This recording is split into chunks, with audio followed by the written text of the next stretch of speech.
এখন পর্যন্ত যতজন ঈশ্বর সন্ধানী মহাপুরুষ পৃথিবীর বুকে এসেছেন তাদের মধ্যে সবচেয়ে রহস্যময় ঈশ্বরকল্প মহাপুরুষ হলেন মহাবতার বাবাজি মহারাজ।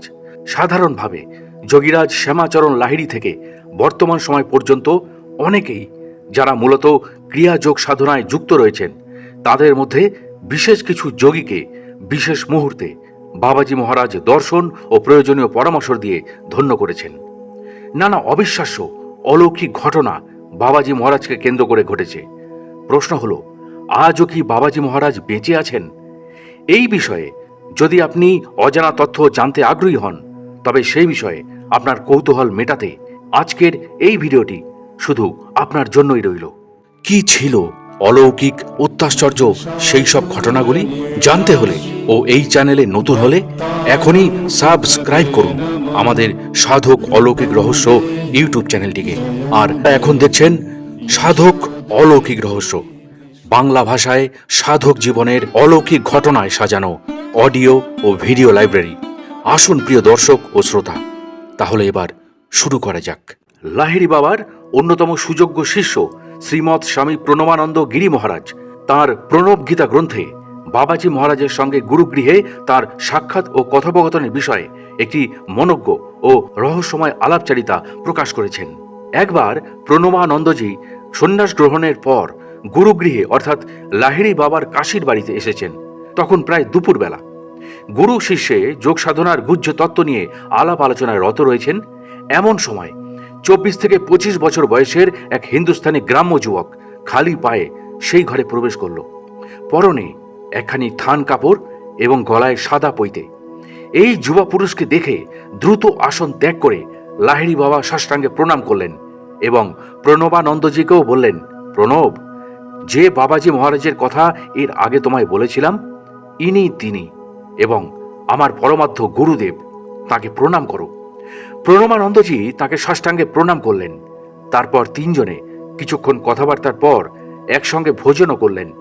কিছুক্ষণ বিশ্রাম নেওয়ার পর নাতি শিষ্যের সঙ্গে বাবাজি মহারাজের প্রশ্নোত্তরে হিন্দি ভাষায় কিছু আলাপচারিতা হয়। প্রথমে প্রণবানন্দজি জিজ্ঞাসা করলেন, আপনার বয়স কত?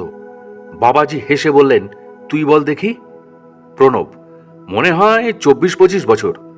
বাবাজি, আমার বয়স 4 কল্প চলেছে। প্রণব, এক কল্প কত বছরে? বাবাজি, কলিতে মানুষের পূর্ণ আয়ু 120 বছর, তার নাম কল্প। সাধনার দ্বারা মানুষ এক কল্প বেঁচে থাকলে দ্বিতীয় কল্পে আবার যৌবন আসে। যৌবনেরই জোয়ার ভাটা হয় মাত্র, বার্ধক্য আর আসে না।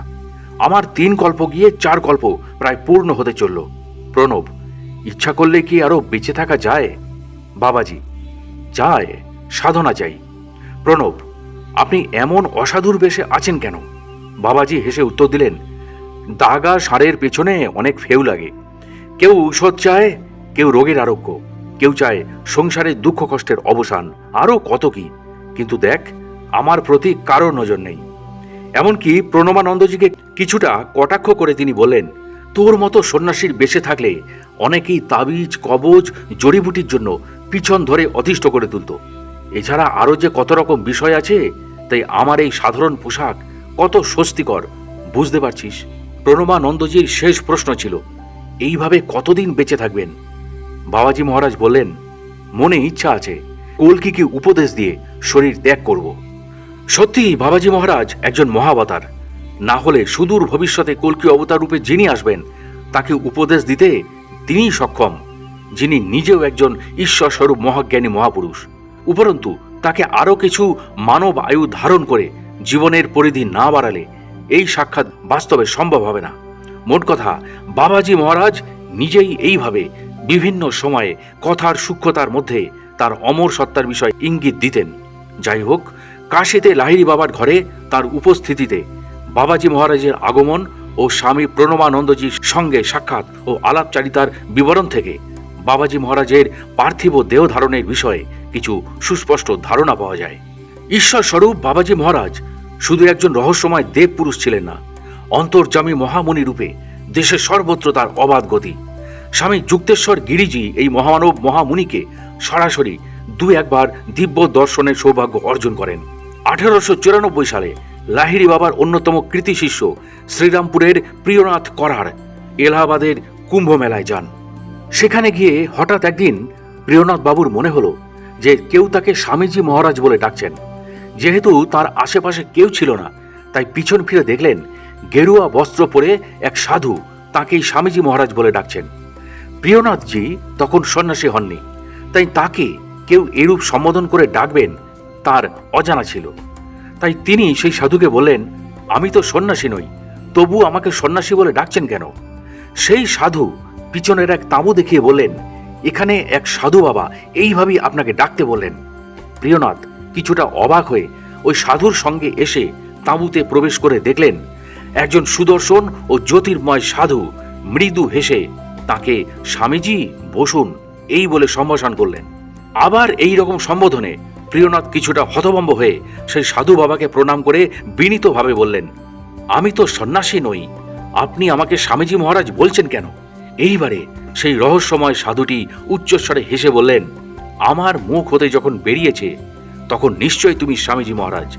তার এইরূপ অদ্ভুত প্রতিক্রিয়ায় প্রিয়নাথ আর কিছু না বলেই চুপ করে রইলেন। কিন্তু তিনি সুনিশ্চিত ছিলেন যে এই সাধু বাবা শুধু উচ্চ আধ্যাত্মিক ক্ষমতা সম্পন্ন ব্যক্তিই নন, একজন রহস্যময় পুরুষও বটে। হঠাৎ সেই মুনিবর প্রিয়নাথের দিকে তাকিয়ে একটা পরামর্শ দিয়ে বললেন, তোমার গুরুর ইচ্ছাতে গীতা তো লিখছ, আর আমার আদেশে তোমার এই চিন্তার উপর একটা বই লেখো না কেন? মনে রাখবে, পাশ্চাত্য দেশের লোকগুলি অর্থ ও ঐশ্বর্যে ধনী হলেও তাদের অনেকের আধ্যাত্মিক চেতনার অভাব আছে, তাই এই গ্রন্থের গুরুত্ব হবে তাৎপর্যপূর্ণ। সাধু বাবার এই প্রস্তাব শুনে প্রিয়নাথ খুবই অপ্রস্তুতে বললেন। তিনি অবাক বিস্ময়ে বলে উঠলেন, মহারাজ, এ কি বলছেন? এই কাজ করার যোগ্যতা তো আমার নেই। এই রকম কঠিন গুরুত্বপূর্ণ দায়িত্বে যে আধ্যাত্মিক সূক্ষ্মবুদ্ধির প্রয়োজন তা আমার কোথায়?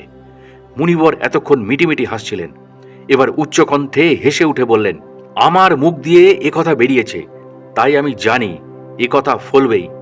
কেউ আমার আদেশ না মেনে পারেনি, তাই তুমিও সনাতন হিন্দু ধর্ম ও খ্রিস্টীয় ধর্মের তারতম্য নিয়ে একটি তুলনামূলক গ্রন্থ রচনা শীঘ্র শুরু করো। প্রিয়নাথ প্রতিবাদের কোনো ভাষা পেলেন না। তিনি প্রার্থনা আকারে জানালেন, এই রকম একটা বই লিখতে তিনি যদি সমর্থ হন, তাহলে আবার কি সেই মহারাজের দর্শন পাবেন? মহারাজ তখন প্রিয়নাথকে আশ্বাস দিয়ে বললেন, অবশ্যই, নিশ্চয়ই। যদিও এই অদ্ভুত সাধু বাবার পরিচয় সেই মুহূর্তে প্রিয়নাথবাবু জানতে পারেননি, তবে সরাসরি এলাহাবাদ থেকে কাশীতে এসে গুরুদেব লাহিড়ী মশাইয়ের সঙ্গে দেখা করে তার কুম্ভ মেলার অভিজ্ঞতার সঙ্গে সেই অদ্ভুত সাধুর সাক্ষাৎ এবং তার সাথে আলাপ আলোচনার কথা সবিস্তারে বললেন।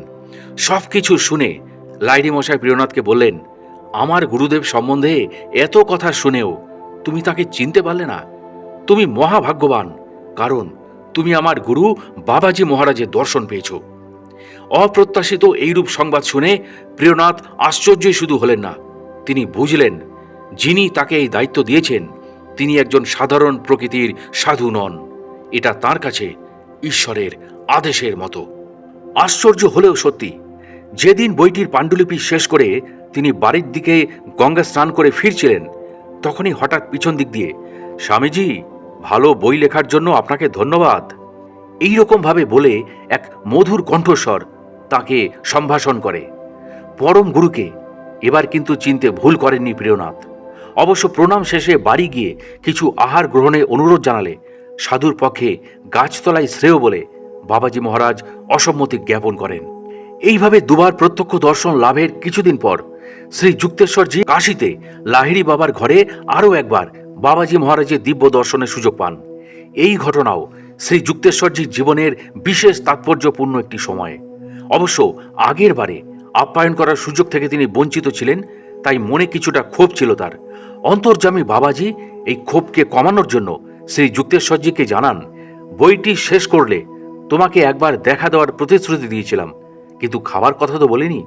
যাই হোক, সাধন পথে আরো উন্নতি করার জন্য বাবাজি মহারাজ শ্রী যুক্তেশ্বরজিকে উত্তরোত্তর আরো গভীর ধ্যানে ডুবে যাওয়ার পরামর্শ দেন। এ প্রসঙ্গে দর্শকদের বলে রাখা ভালো, প্রিয়নাথ কারার এবং পরবর্তীকালের যুক্তেশ্বরজি মহারাজ একই ব্যক্তি ছিলেন। শ্রী যুক্তেশ্বরজির অভিমত এরকম ছিল যে ওই সময় বাবাজি মহারাজের দেহে বয়সের কোনো ছাপই পড়েনি। সুঠাম দেহ, যুবকের অবয়বে চোখে মুখে তারুণ্যের দীপ্তি এবং জ্যোতির্ময় আভা, যেন কিছুটা লাহিড়ী বাবার নবীন বয়সের আদলেই তৈরি অপরূপ রূপের অধিকারী রহস্যময় বাবাজি মহারাজ। যোগী কথামৃত গ্রন্থ অনুসারে বাবাজি মহারাজের স্থূলভাবে দর্শনের আরো দুটি দিব্য ঘটনার কথা আমরা জানতে পারি, যেগুলো শুধু চমকপ্রদ নয়, গভীর বিস্ময়ের জন্ম দেয়। বিশেষ উল্লেখযোগ্য হচ্ছে লাহিড়ী বাবা নিজেই তার প্রিয় দুই শিষ্য স্বামী কেবলানন্দ ও শ্রী যুক্তেশ্বরজিকে এই দুটি ঘটনা শুনিয়েছিলেন। অফিসের কাজে কয়েকদিনের ছুটি নিয়ে লাহিড়ী বাবা এদিক ওদিক ঘুরে বেড়ানোর সময় অবাক হয়ে একদিন লক্ষ্য করলেন যে এক ভস্য মাখা জটাজুটোধারী ভণ্ড প্রকৃতির সন্ন্যাসীর পদসেবার ভার মহান বাবাজি মহারাজ নিয়েছেন। ত্রিকালজ্ঞ গুরুর এই রকম অস্বাভাবিক আচরণ দেখে ক্ষুব্ধ মনে প্রশ্ন করে লাহিড়ী মশাই উত্তর পেলেন, সাধু অসাধু সকলেরই অন্তর্দেশে ঈশ্বরের অবস্থান। যাতে প্রিয় শিষ্য বিশ্বাস করেন, সেই কারণে এই ঘটনার অন্তরালে বাবাজি মহারাজ এই শিক্ষায় দিতে চাইলেন যে মন হতে ঘৃণা, ভয়, লজ্জা ও অহংকার ভাব দূর না হলে নিজেকে প্রকৃত যোগী ও ধার্মিক বলে ভাবা কিন্তু সঠিক নয়। কেবলানন্দজির বর্ণিত আরও একটি ঘটনা এবার আপনাদের কাছে তুলে ধরব। ঘটনাটি ছিল খুবই স্পর্শকাতর। স্বয়ং লাহিড়ী বাবা তার গুরু বাবাজি মহারাজের নিষ্ঠুর আচরণের জন্য প্রতিবাদ না করে পারেননি। জানা যায়, হিমালয়ের পার্বত্য অঞ্চলে এক যজ্ঞ অনুষ্ঠানের সময় অগ্নিকুণ্ড থেকে বাবাজি মহারাজ একখানা জ্বলন্ত কাঠ নিয়ে এক শিষ্যের পিঠে আঘাত করে গভীর ক্ষতের সৃষ্টি করেন। লাহিড়ী বাবাকে সম্পূর্ণ আশ্বস্ত করে পরবর্তীকালে বাবাজি জানান, এই শিষ্যের প্রাক্তন কর্মফল অনুসারে আগুনে পুড়ে জীবনহানির যে সম্ভাবনা ছিল তা খণ্ডন করার জন্য এই রূপ আঘাত করার প্রয়োজন ছিল, কারণ এই আঘাতের ক্ষতের তুলনায় তার জীবনের আরো বড় ক্ষতি কিন্তু সেই মুহূর্তে রক্ষা পেল। আবার পরের ঘটনাটিও শুধু রোমাঞ্চকর নয়, রীতিমতো শিহরণ জাগায়। একবার বাবাজি মহারাজ তার সঙ্গী শিষ্যদের নিয়ে পার্বত্য অঞ্চলে পরিক্রমা করছেন। এক আত্মজিজ্ঞাসু আগন্তুক দুর্গম পাহাড়ে পাহাড়ে দীর্ঘদিন অনুসন্ধান করতে করতে হঠাৎ বাবাজি মহারাজের সাক্ষাৎ পেয়ে তার শিষ্য হবার আকুল প্রার্থনা জানায়।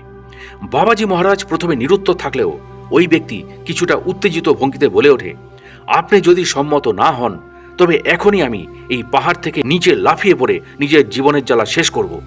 বহুদিনের অনেক চেষ্টার পর আপনার মতো মহাপুরুষকে পেয়ে যদি আমার অভিলাষ পূর্ণ না হয় তবে জীবন রেখে করব কি? মানুষটির ভগবত অনুভূতির প্রাপ্তির সদিচ্ছা যে কতটা আন্তরিক তা মনে হয় পরীক্ষা করার জন্যই বাবাজি মহারাজ তাকে পাহাড় থেকে নিচে লাফিয়ে পড়তে বলেন, এবং তখনই লোকটি নিচে ঝাঁপ দিলে উপস্থিত সবাই অবাক হয়ে যায়। আসলে লোকটির প্রাক্তন কর্মফল ভোগের জন্য এইরকম প্রাণ সংশয় শক্তি প্রদান প্রয়োজনীয় ছিল। যাই হোক, পাহাড়ের তলদেশ থেকে মৃতপ্রায় লোকটির দেহ অন্যদের তুলে আনতে বলে পরবর্তীকালে বাবাজি মহারাজ তার দৈব শক্তিতে তাকে সুস্থ করে শিষ্য হিসাবে অন্তর্ভুক্ত করেন। উপরের দুটি ঘটনা থেকে বিশ্বাস হয় যে প্রাক্তন কর্মফল ভোগের জন্য মানুষের কিছু না কিছু দুঃখ ভোগ না করে উপায় থাকে না। তাই আপাত দৃষ্টিতে বাবাজি মহারাজকে কঠোর চিত্তের গুরুদেব বলে মনে হলেও তার অন্তরে আশ্রিতদের জন্য যে করুণা ধারার পরিচয় পাওয়া যায় তাতে মুগ্ধ না হয়ে পারা যায় না। লাহিড়ী বাবার আর এক কৃতি শিষ্য রণবাজপুরের সাধু রামগোপাল মজুমদারের দিব্য দর্শনে বাবাজি মহারাজের সঙ্গে তার ভগ্নী মাতাজি এমনকি লাহিড়ী বাবাও যেভাবে আবির্ভূত হন তা শুধু বিস্ময়কর নয়, আমাদের পার্থিব জ্ঞানে একেবারে অতুলনীয়, অতুল্য বলে মনে হয়। জানা যায়, একদিন গভীর রাত্রে কাশীতে গুরুগৃহে আরো কয়েকজনের সঙ্গে ধ্যানরত অবস্থায় লাহিড়ী বাবার নির্দেশে রামগোপাল বাবুকে দশাশ্বমেধ ঘাটে যেতে হয়। সেখানে কিছুক্ষণ অপেক্ষা করার পর অলৌকিকভাবে মাতাজি, বাবাজি মহারাজ ও লাহিড়ী বাবাকে দিব্য দেহে উপস্থিত হতে দেখে এবং তাদের দিব্য চরণে প্রণাম করে বিমোহিত হয়ে যান রামগোপাল বাবু। পবিত্র গঙ্গার তীরে স্বর্গসম পরিবেশে বাবাজি মহারাজ ও তার প্রিয় ভগ্নী মাতাজির মধ্যে যে কথোপকথন হয় তার থেকে পরম গুরুর কিছু দিব্য ইচ্ছা তার নজরে আসে। প্রিয় ভগ্নী ও শিষ্যার অনুরোধে বাবাজি মহারাজ তার পার্থিব দেহ ত্যাগ করার সংকল্প থেকে সরে আসেন এবং এবার থেকে তিনি কয়েকজন ক্রিয়ানুরাগী শিষ্যকে দর্শন দেবেন বলেই জানান। তারপর রামগোপাল বাবু দ্রুত পদে গুরুগৃহে ফিরে আসেন এবং অন্যদের নিকট জানতে পারেন যে লাহিড়ী বাবা সেই অবধি তার আসনেই ধ্যানস্থ হয়ে আছেন, অর্থাৎ কোথাও যাননি। লাহিড়ী বাবার ধ্যান ভাঙলে তিনি রামগোপাল বাবুকে এই দুর্লভ দৃশ্য দর্শন ও বাক্যালাপ শোনার জন্য মহাভাগ্যবান বলে উল্লেখ করেন। সেই সঙ্গে এই ভবিষ্যৎবাণীও করেন যে সৃষ্টির শেষ দিন পর্যন্ত ঈশ্বরের ইচ্ছায় মরণজয়ী মহামানব বাবাজি মহারাজ এই পার্থিব জগতে মহা অবতার রূপেই অবস্থান করবেন। স্বামী শ্রী যুক্তেশ্বর গিরিজির শিষ্য দীর্ঘদিন গুরুর প্রতিষ্ঠিত সমুদ্র সংলগ্ন করার আশ্রমে ব্রহ্মচারী রবি নারায়ণ তথা পরমহংস হরিহরানন্দকে নীরবে নিভৃতে সাধনারত অবস্থায় বাবাজি মহারাজ যেভাবে দর্শন দেন ও কথা বলেন তা শুধু অলৌকিক নয়, রীতিমতো অমর যোগীর দিব্য স্বরূপের স্পষ্ট প্রতিফলন। 1949 সালে ব্রহ্মচারী রবি নারায়ণ কারার আশ্রমে ঠাকুর ঘরের দরজা বন্ধ করে মা কালীর মূর্তির সামনে গভীর ধ্যানে আত্মমগ্ন ছিলেন। হঠাৎ অন্তর্দৃষ্টিতে তিনি অনুভব করলেন ছোট্ট সেই ঘরটি উজ্জ্বল জ্যোতির আভায় উদ্ভাসিত হয়ে উঠেছে। পরম সুখানুভূতির মধ্যে তিনি চোখ খুলে দেখলেন শ্বেত বস্ত্র পরিহিত এক সুঠাম দেহের নবীন সাধু স্মিত হাস্যে তাঁর সামনে দাঁড়িয়ে আছেন। অবাক বিস্ময়ে রবিনারায়ণ ভাবলেন, এটা কি কোনো স্বপ্ন দর্শন? নিজের চোখেও তিনি বিশ্বাস করতে পারছিলেন না। বন্ধ ঘরে এই মহাপুরুষটি কে? কিভাবে তিনি প্রবেশ করলেন?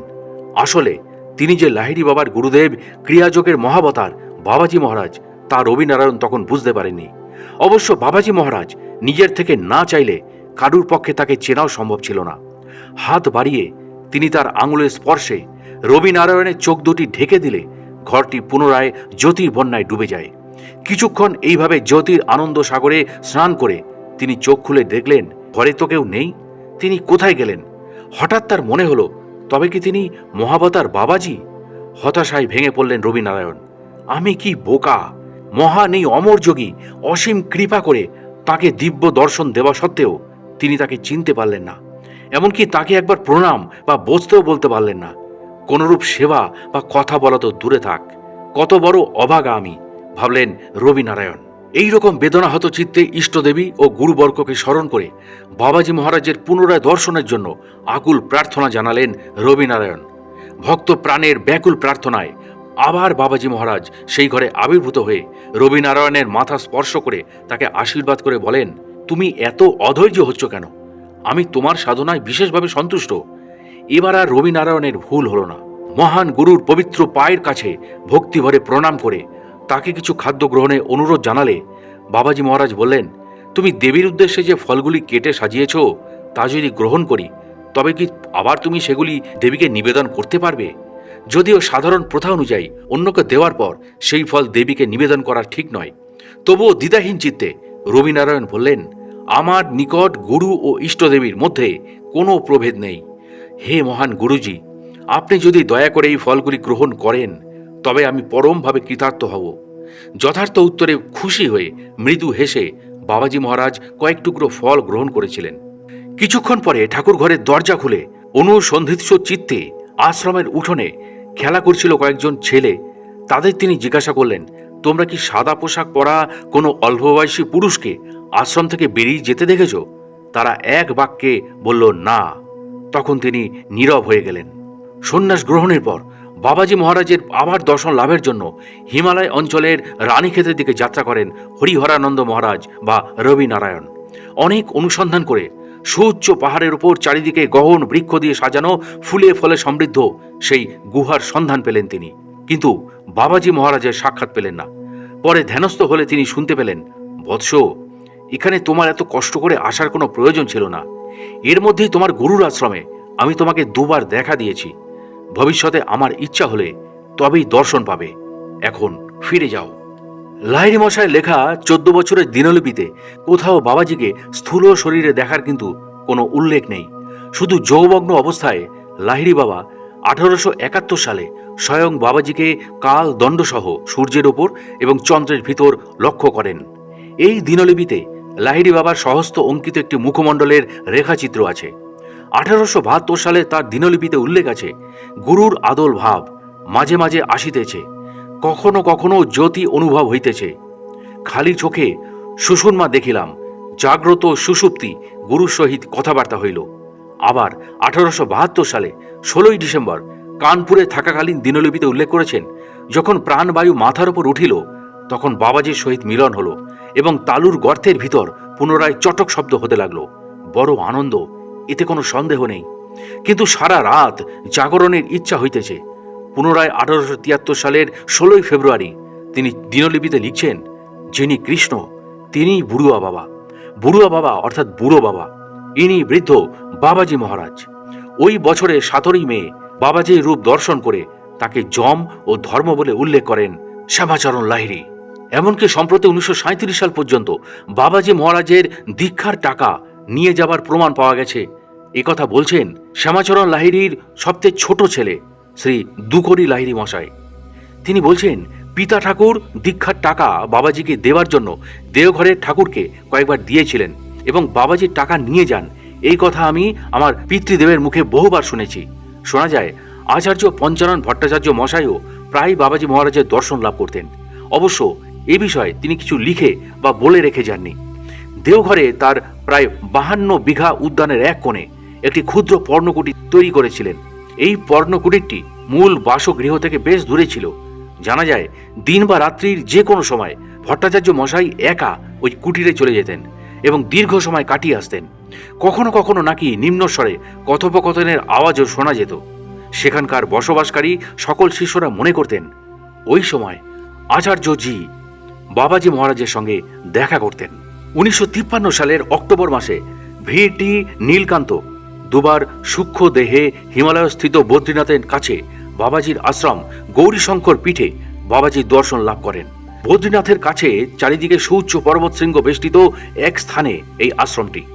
পর্বতের পাদদেশে পরপর কয়েকটি গুহার মধ্যে সবচেয়ে বড় গুহায় বাবাজি মহারাজ থাকতেন। এই গুহার বিপরীতে 2টি বড় ঝর্ণা। আশ্রমের আবাসিক 14 জন। বড় ঝর্ণাটি স্নান করার জন্য এবং ছোট ঝর্ণাটি জলপান করার জন্য ব্যবহার করা হতো। এখানে কোনো কৃত্রিম আলোর ব্যবস্থা না থাকলেও রাতে আশ্রম আপনা থেকেই আলোকিত হতো। রহস্যময় এক দিব্য শক্তি কাউকে এই আশ্রমের 1 মাইলের মধ্যে আসতে বাধা দিত যদি বাবাজি না চাইতেন। আবাসিকদের মধ্যে বাবাজির ভগ্নী মাতাজি নাগলক্ষ্মী দেবী রূপেও এখানে পরিচিতা ছিলেন। ছিপছিপে গড়নের গৌর বর্ণা অতীব সুন্দরী এই মাতাজি বাবাজির থেকে ছিলেন লম্বা, মুখমণ্ডল লম্বাটে এবং গলার হাড় উঁচু। নাগ লক্ষ্মী দেবী আবাসিকদের সব রকম দেখাশোনা ও খাওয়া দাওয়ার ব্যবস্থা পরিচালনা করতেন।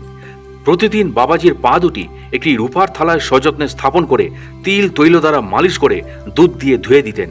পরে নানা গন্ধদ্রব্য, বিভূতি, কুমকুম ও বিভিন্ন ধরনের আশ্রমের ফুল দিয়ে বাবাজি মহারাজের পা দুটি এখানে পূজা করা হতো। এখনো পর্যন্ত পরমহংস যোগানন্দ যেভাবে বাবাজির বিষয়ে প্রকাশ করেছেন তা নির্ভরযোগ্য ও প্রামাণিক হয়ে উঠেছে। যদি কেউ এই ধারণার বাইরে গিয়ে ভিন্নমত পোষণ করতে চান তবে সে প্রচেষ্টা শেষ পর্যন্ত ভ্রান্ত বলেই পর্যবসিত হয়। আসলে বাবাজি মহারাজ বিস্মৃতির অন্তরালে হারিয়ে যাওয়া প্রাচীন যোগ বিজ্ঞানের পুনঃপ্রবর্তনের চেষ্টা করেছিলেন। তিনি প্রাচীন পদ্ধতির কিছু সংস্কার করে তাকে ক্রিয়াযোগ নামে অভিহিত করেন। তাই বাবাজির পরিচয় আজও রহস্যের জালে ঢাকা। তাই বাবাজিকে নিয়ে কোনো পৌরাণিক কল্পনা বিশ্বাস করতে মন চায় না। উপরন্তু মনে হয় এসব কোনো সম্ভাবনার বাইরে। অনেকে বিশ্বাস করেন বাবাজি মহারাজের আয়ু 500 বছর পেরিয়ে গেছে। আবার অন্যদের অভিমত হচ্ছে সৃষ্টির প্রথম থেকেই তিনি অবতার রূপে কর্মরত। এটা সত্যি বিস্ময়কর যে তার জন্ম সম্বন্ধে বিশেষ কিছুই জানা যায় না। অতীতে কোন সময় তিনি জন্মগ্রহণ করেন তা আজও অজ্ঞাত। অথচ সব যুগেই তিনি দেহ ধারণ করে আছেন। প্রাচীন কাল থেকে আজ পর্যন্ত অনেক অনেক যোগী সাধক তার দিব্য দর্শন ও আশীষ পেয়ে ধন্য হয়েছেন। এখন তিনি সারা বিশ্বে বাবাজি নামে বিখ্যাত। কিন্তু প্রকৃতই তার কি নাম সেটা কেউ জানে না। তার অস্তিত্ব যেন চিরন্তন। এক কথায় তিনি জন্মহীন ও মৃত্যুহীন এক মহান যোগী। গুপ্তভাবে রহস্যময় যোগী রূপে তার যেন নিত্য উপস্থিতি। এই মহান গুরু তাই ইতিহাসের ধরাছোঁয়ার বাইরে। অনন্ত কাল ধরে জ্যোতির্ময় যুবা পুরুষ রূপে তিনি সদা বিরাজমান। যে সমস্ত যোগী সাধক তাকে মানুষ নয়নে দেখেছেন তারা কেউই তার চেহারার মধ্যে বৃদ্ধ বয়সের ছাপ লক্ষ্যই করেননি। সুতরাং এই অদৃশ্য বাবাজির পরিচয় সূত্রের উন্মোচন প্রচেষ্টা সত্যি খুবই দুঃসাধ্য ব্যাপার। অনেকে বিশ্বাস করেন জগৎ পূজ্য বাবাজি মহারাজের অবস্থান স্থান, কাল ও পরিবেশের মধ্যে সীমাবদ্ধ নয়। এমনকি জন্ম মৃত্যুর চক্রের আবর্তন ছাড়িয়ে যেন তার অস্তিত্ব সদা বিরাজমান। হিমালয় অঞ্চলের বিভিন্ন গুহাতে তার অবাধ গতি। তিনি অনায়াসে এক গুহা থেকে অন্য গুহায় এবং এক পর্বত শিখর থেকে অন্য শিখরে যাতায়াত করতে পারেন। কখনো পায়ে হেঁটে, কখনো আকাশপথে, কখনো বা জ্যোতিরূপে তার চলাফেরা, আবার কখনো বা একাকী অবস্থায়, আবার কখনো শিষ্যদের মধ্যে, কখনো দেবাত্মা হিমালয়ের তীর্থে তীর্থে তার দর্শন মেলে। সাধারণত হিন্দি ভাষায় তিনি কথা বললেও অন্য ভাষাও তিনি বুঝতে পারেন। জ্যোতির্ময় এই মহাজীবনকে কয়েকজন ভাগ্যবান ক্রিয়াযোগী স্থূল দেহে দেখেছেন এবং তার আশীর্বাদও লাভ করেছেন। এই বিবরণ অনুযায়ী এই মহাযোগীর বলিষ্ঠ দেহ, ঘন কালো রঙের চোখ, মাথার দুপাশে তাম্রবর্ণের লম্বা চুল রয়েছে। তিনি দেখতে দৃষ্টিনন্দন এবং শান্ত যুবক। তার পরনে সাধারণত কাপড়। এই অমর যোগী কোনো খাদ্য গ্রহণের প্রয়োজন অনুভব করতেন না। অবশ্য শিষ্যদের অনুরোধে তাদের খুশি করার জন্য কখনো কখনো তাকে কিছু ফল, মিষ্টি, ক্ষীর গ্রহণ করতে হয়েছে। ক্রিয়াযোগীরা বিশ্বাস করেন তিনি বদ্রীনারায়ণের কাছে বাস করেন। বলা হয় অমর যোগী বাবাজি মহারাজ অবিনশ্বর দেহের অধিকারী। কিন্তু সাধারণভাবে আমরা জানি এই পৃথিবীতে যারা জন্মগ্রহণ করেন মৃত্যু তাদের জন্য অপরিহার্য। আকাশের উড়ন্ত পাখির যেমন পায়ের ছাপ পড়ে না, তেমনি পৃথিবীতে বাবাজিরও কোনো ছাপ নেই। তাই তাকে ঘিরে বিশ্বে এক গভীরতম রহস্য। তিনি যেন সীমার মাঝে অসীম। তাই এই রকম দিব্য ব্যক্তিত্বের পরিচয় মানবজাতির পৌরাণিক কাহিনী এবং ইতিহাসের ঘেরাটোপে কখনোই ঘিরে ফেলা যাবে না। শ্রী কপিল অদ্বৈত মহারাজ মহাযোগী পাইলট বাবা নামেও বিশেষভাবে পরিচিত ছিলেন। তার হিমালয়া স্পিকিং শীর্ষক বৃহৎ গ্রন্থে তিনি নিজেকে অবতার বাবার শিষ্য হরিহর বাবার দ্বারা দীক্ষিত বলে দাবি করেন। তিনি যোগীরাজ গোরক্ষনাথ এবং মাঝে মাঝে হিমালয় অঞ্চলে বাবাজি মহারাজের সঙ্গে সাক্ষাৎকারের কথাও বিশেষভাবে উল্লেখ করেছেন। লাহিড়ী বাবার পৌত্র অভয়চরণ লাহিড়ী তার জীবন কথা গ্রন্থে বাবাজি মহারাজ সম্বন্ধে বেশ কিছু মন্তব্য করেছেন। সেখান থেকে জানা যায় পুরনো শিষ্যদের থেকে তথ্য সংগ্রহ করে স্বামী সত্যানন্দ গিরি তার শ্যামাচরণ লাহিড়ী মহাশয় গ্রন্থে বাবাজি মহারাজ সম্বন্ধে কিছু তথ্য পরিবেশন করেছেন। সেই সময় বাবাজির বয়স ছিল 600 বছর। গুরুদেব স্বামী যুক্তেশ্বরজির কাছে তিনি জেনেছিলেন বাবাজি লাহিড়ী বাবার মতোই দেখতে ছিলেন। তার লম্বা চুল, পশ্চিম ভারতীয়দের মতো পোশাক এবং কাঁধের এক পাশে ধুতির অংশ ছিল। তিনি হিন্দিতে কথাবার্তা বলতেন। স্বামী সত্যানন্দজি মহাত্মা ত্রৈলঙ্গ স্বামীর শিষ্য শঙ্করী মাতাজির কাছে বাবাজি মহারাজ সম্বন্ধে একটি ঘটনা শোনেন। একবার কলকাতার কাছে ব্যারাকপুরে শঙ্করী মাতাজি লাহিড়ী বাবার কাছে বসেছিলেন। এমন সময় লাঠি হাতে সাধারণ পোশাকে একজন উপস্থিত হলে লাহিড়ী বাবা তাকে প্রণাম করেন। কৌতূহলবশত মাতাজি এই আগন্তুকের পরিচয় জিজ্ঞাসা করলে লাহিড়ী বাবা জানান ইনি তার গুরুদেব বাবাজি মহারাজ। বাবাজি মহারাজ একজন মৃত্যুহীন অমর যোগী।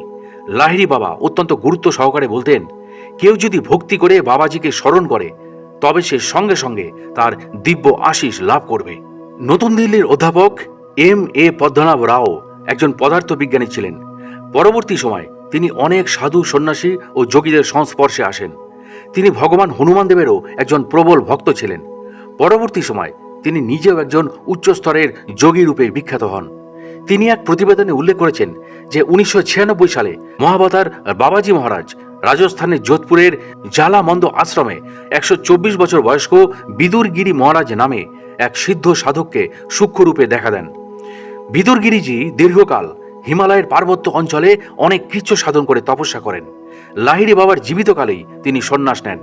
তিনি যোগ বিভূতিতে এক স্থান থেকে অন্য স্থানে স্থূল দেহে উপস্থিত হতে পারতেন। বিদুরজি বিশ্বাস করেন এই মহাবতার বাবাই লাহিড়ী বাবার গুরুদেব বাবাজি মহারাজ। 1978 সালে পদ্মনাভ মহাশয় পেন্সিলে বাবাজি মহারাজের দাড়ি গোপ সমন্বিত একটি ছবির স্কেচ আঁকেন। সেই ছবিটি বিদুর গিরিজি অনুমোদন করেন। পরবর্তী সময় মহাবতার বাবা লেখকের মাধ্যমে বিদুরজি গিরিজির দেহের শক্তি সঞ্চার করে তার আয়ু আরো 2 বছর বাড়িয়ে দেন।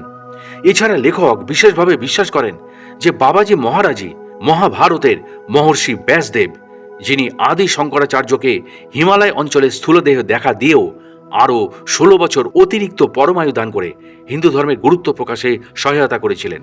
আরও জানা যায় লেখক পরমহংস যোগানন্দজির যোগী কথামৃত গ্রন্থে লাহিড়ী বাবার গুরু বাবাজি মহারাজের যে ছবিটি প্রকাশিত হয়েছে তার সঙ্গে এই দাঁড়ি গোপওয়ালা ছবিটির কোনো মিলই তিনি লক্ষ্য করেননি। এই বিষয়ে বিদুর বাবাকে জিজ্ঞাসা করা হলে তিনি বলেন যে দুটি ছবি একই। মহাবতার বাবাজি মহারাজ বিভিন্ন সময়ে নানা রূপে ভক্তদের দেখা দিতেন। একদিন সকালের দিকে হাওড়ায় নিতাই বাবার বাড়িতে গিয়ে সরোজ বাবা জানতে পারলেন সেদিন দুপুরে বাবাজি মহারাজ আসবেন। কয়েকজন শিষ্য সহ নিতাই বাবা অধীর আগ্রহে অপেক্ষা করতে লাগলেন। বিশেষভাবে উল্লেখযোগ্য হলো চারিদিকে তখন মুষলধারে বৃষ্টির মধ্যেও মাথায় পাগড়ি ও কোট প্যান্ট পরিহিত সুদর্শন এক পাঞ্জাবি যুবক প্রবেশ করলে নিতাই বাবা তাকে প্রণাম করে সরোজ বাবা সহ অন্যদেরও প্রণাম করার ইঙ্গিত দিলেন। তারপর সরোজ বাবাকে তার ক্রিয়ানুশীলন দেখাতে বললেন। কিছুক্ষণ সেখানে থেকে তিনি চলে গেলে তার তেজশক্তির প্রভাবে সকলকে সারা দেহে গভীর তাপ অনুভব করতে দেখা গেল। আরও একবার নিতাই বাবার পরামর্শে সরোজ বাবা বাবাজি মহারাজের সঙ্গে চিত্রকূট পর্বতে দেখা করতে যান। সেখানে মন্দাকিনী নদীর ধারে একটি ছোট পাহাড়ের ওপর যোগী সুমেরু দাস সহ 5 জন সিদ্ধ পুরুষ মহাত্মার সঙ্গে বাবাজি মহারাজ অবস্থান করেছিলেন। রাজস্থানে আলবার অঞ্চলের কাছে ধুনসুরা নামে একটি ছোট গ্রামে আলবার বাবার জন্ম। বিবাহিত হয়ে কয়েক বছর সংসার যাপন করার পর বৈরাগ্যের জন্য তিনি সবকিছু ত্যাগ করে জৈন ধর্মাবলম্বী দিগম্বর সাধুদের সান্নিধ্যে কিছু হঠ যোগের ক্রিয়াকর্মাদি বিষয়ে শিক্ষালাভ করেন। এই সময় কিছু অতীন্দ্রিয় দর্শন তার ঘটে। তারপর থেকে ঈশ্বর অনুরাগী হয়ে তিনি রাজস্থানে কর্ণী মাতার মন্দিরে তপস্যা শুরু করেন। এরপর লোকালয় থেকে দূরে আলবারের পার্বত্য অঞ্চলের গভীর জঙ্গলে একটি গাছের তলায় কুটির নির্মাণ করে গভীর সাধনায় আত্মমগ্ন থাকতেন। এই সাধনার সময় একদিন তিনি দেখলেন একটি আলোর উজ্জ্বল গোলক খুব দ্রুত বেগে তার কুটিরের দিকে ছুটে আসছে। সেই আলোর গোলকটি তার আসনের সামনে এসে পড়লে তিনি দেখলেন স্বয়ং মহাবতার শ্রী শ্রী বাবাজি মহারাজ সেখান থেকে আবির্ভূত হলেন। শ্রী বাবাজি মহারাজ তাঁকে যোগ সাধনা নিগুড় পন্থা বিষয়ে শিক্ষা দিয়ে তার কল্যাণ হস্ত সর্বাঙ্গে বুলিয়ে দিলেন। যাবার সময় আলবার বাবাকে আলিঙ্গন করে আলোর গোলক হয়ে আবার আকাশপথে ফিরে গেলেন। এরপর আলবার বাবা অনুভব করলেন তার দেহের ভেতরের ষট চক্র ভেদ হয়ে গেছে এবং কিছুদিনের মধ্যে ত্রিনয়ন উন্মিলিত হয়ে জ্ঞানচক্ষু লাভ তার সম্ভব হবে। এইভাবে সিদ্ধি অবস্থা লাভ করার পর আলবার বাবা হিমালয়ের পার্বত্য অঞ্চল ও ব্যাসপীঠ এবং ভারতের বিভিন্ন তীর্থক্ষেত্রগুলি ভ্রমণ করেন। ব্যাসপীঠের শ্রী নাঙ্গা বাবাকে তিনি দাদাগুরু এবং মহাবতার বাবাজি মহারাজকে প্রভু মশাই বলে উল্লেখ করেন। 2003 সালে যখন অখণ্ড মহাপীঠে 10 মহাবিদ্যার মহাপূজা ও মহাযজ্ঞ অনুষ্ঠিত হয়, সেই সময় উত্তর ভারতের প্রসিদ্ধ মহাত্মা এই আলবার বাবার আগমন ঘটে। শ্রী শ্রী সর্বাণী মায়ের সঙ্গে সৎসঙ্গের আলোচনাকালে শ্রী শ্রী বাবাজি মহারাজের প্রসঙ্গ উঠলে তিনি বলতেন, এই যে তোমাদের সঙ্গে যেমন করে বসে কথা বলছি, তেমনি প্রভু মহারাজের সঙ্গেও আমি সামনাসামনি বসে সেইভাবেই কথাবার্তা বলেছি। ডাক্তার রাম ভোসলে মূলত একজন বিশ্ববিখ্যাত ম্যাসাজ থেরাপিস্ট ছিলেন। তিনি দেশ বিদেশের বহুবার ভ্রমণ করে শত শত যে সমস্ত লোকেদের চিকিৎসা করেন, তাদের মধ্যে ছিলেন ভারতের মহাত্মা গান্ধী এবং পণ্ডিত জওহরলাল নেহেরু। পরবর্তী সময় গান্ধীজির ডাকে ইংরেজের প্রতি ভারত ছাড়ো আন্দোলনে তিনি জড়িয়ে পড়েন এবং ইংরেজ সরকারের গ্রেপ্তারের নির্দেশ এড়ানোর জন্য অত্যন্ত গোপনে মহারাষ্ট্র, গুজরাট, সৌরাষ্ট্র, সিন্ধ, বেলুচিস্তান, আফগানিস্তান হয়ে হিন্দুকুশ পর্বতমালার মাঝখান দিয়ে হিমালয়ের অত্যন্ত দুর্গম ও তুষারাবৃত অঞ্চলে এসে উপস্থিত হন। এই সময় দৈবভাবে মহাবতার বাবাজি মহারাজের সঙ্গে তার সাক্ষাৎ ঘটে এবং তার কাছে প্রায় 6 বছর ধরে যোগশিক্ষা লাভ করেন। এই সময়কালের মধ্যে মহাবতার বাবাজি মহারাজের সান্নিধ্যে তার দিব্য অনুভূতি ও বিভিন্ন অলৌকিক ঘটনা তার নজরে আসে। তার পার্থিব বয়স তিনি 1800 বছর বলে উল্লেখ করেছিলেন। তিনি সাধারণ বুদ্ধিতে এই মহাবতারের দিব্য প্রভাব অনুধাবন করা সম্ভব নয় বলেও স্বীকার করেছেন। ডাক্তার রাম ভোসলেজি বাবাজির সংস্পর্শে এসে তার এতদিনের চিকিৎসার জ্ঞান বাদ দিয়ে যোগ ধর্মের বহু গুপ্ত রহস্য আয়ত্ত করেন। এই রহস্য ঘেরা মহাপুরুষের সাহচর্যে তিনি যে নতুন তথ্যটি জানিয়েছেন তা রীতিমতো অবাক করে দেওয়ার মতন।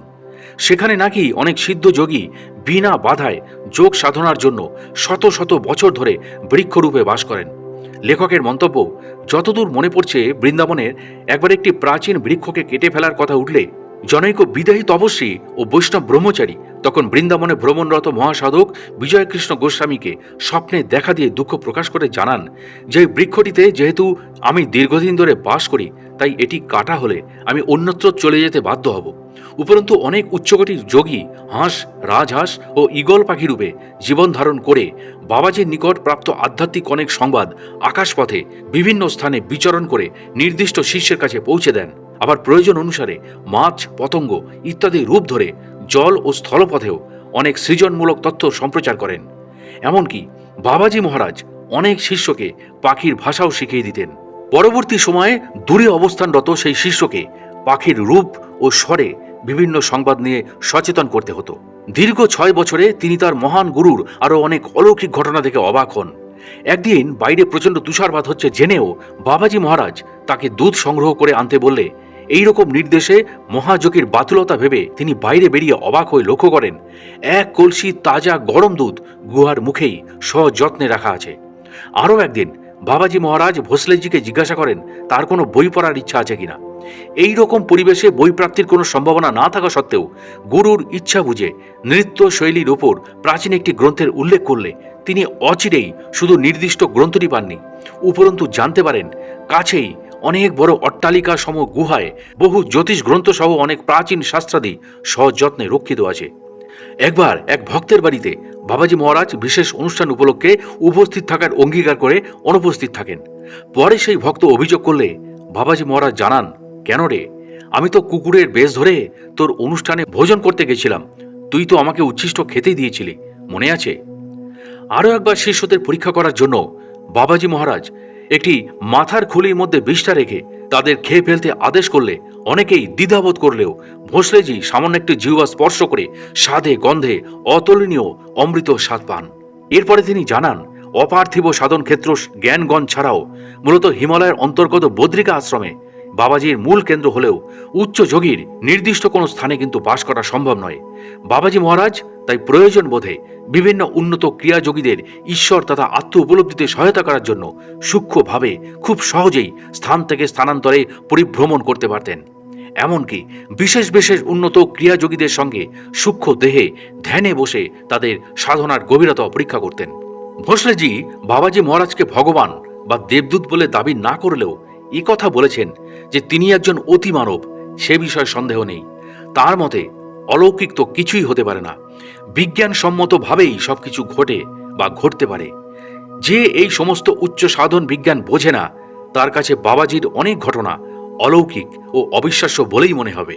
প্রিয় দর্শক ও শ্রোতা, আজকের এই কাহিনীটি আপনাদের কাছে কেমন লাগলো তা অবশ্যই আমাকে কমেন্ট ও লাইক দিয়ে জানাবেন, এবং এই ধরনের কাহিনী নিয়মিত যদি পেতে চান তবে অবশ্যই আমাদের সাধক অলৌকিক রহস্য ইউটিউব চ্যানেলটি একটুও মনে দ্বিধা না রেখে বা সময় নষ্ট না করে এখনই সাবস্ক্রাইব করে ফেলুন এবং পাশের বেল আইকনটিও অল করে দিতে ভুলবেন না। তাহলে আজকের মতো বিদায় নিচ্ছি, খুব শীঘ্রই ফিরে আসছি কোনো মহাত্মা যোগী পুরুষের অলৌকিক জীবন কথাকে নিয়ে।